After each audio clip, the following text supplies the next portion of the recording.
Something I find interesting about baptism being considered merely symbolic is just the lack of historical roots that it has. In the early church, there was no such thing as baptism being merely a symbol.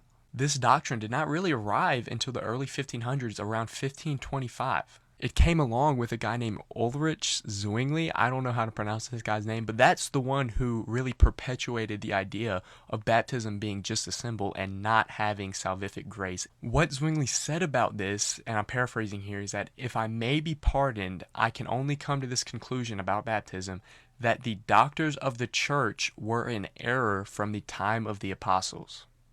Seriously?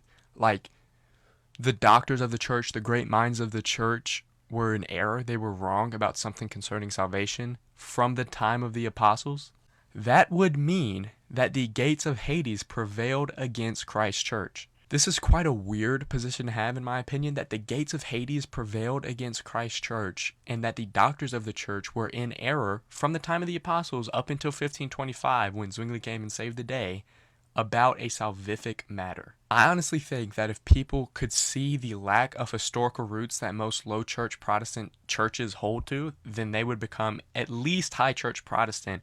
But I believe that if they truly search for the truth, then they would become Catholic.